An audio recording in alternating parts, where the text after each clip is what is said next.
अस्सलाम वालेकुम नाजरीन। अवामी मुस्लिम लीग के सरबराह शेख रशीद ने कहा है कि जनरल आसिम मुनीर को छेड़ना ही हमारी गलती थी।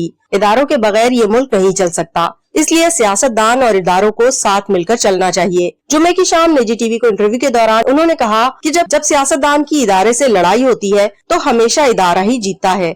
हमारी इस्टेब्लिशमेंट से लड़ाई नहीं बनती थी और मैं कहता भी रहा। जनरल आसिम मुनीर की बतौर आर्मी चीफ तैनाती के हवाले से उनका कहना था कि सियासतदानों को इस काम से बाहर निकल जाना चाहिए। ये फौज का मामला है और इन्हीं का दर्द-ए-सर रहना चाहिए।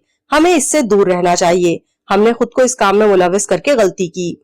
इनसे पूछा गया कि आप कहाँ थे तो इनका कहना था कि चिल्ले पर था और 40 दिन कुरान करीम की तिलावत करता रहा। इस चिल्ले में मुझे किसी ने नुकसान नहीं पहुंचाया, सबने ही ताउन किया। इनसे सवाल किया गया कि इंटरव्यू क्यों देना चाहते थे तो इनका जवाब था कि मेरी एक सीट की पार्टी है और मैं पहले दिन से ही अपनी अजीम अफवाज के साथ हूँ। मैंने खान साहब से भी गुजारिश की थी कि फौज के साथ बनाकर रखनी चाहिए। उनका कहना था कि सियासतदान को किसी फौजी का नाम नहीं लेना चाहिए। 9 मई के वाकयात में गैर सियासी लोगों ने अहम किरदार अदा किया। मुल्क इदारों के बगैर नहीं चल सकता। सियासतदान और इदारों को मिलकर चलना चाहिए। एस्टेब्लिशमेंट से हमारी लड़ाई बनती ही नहीं थी।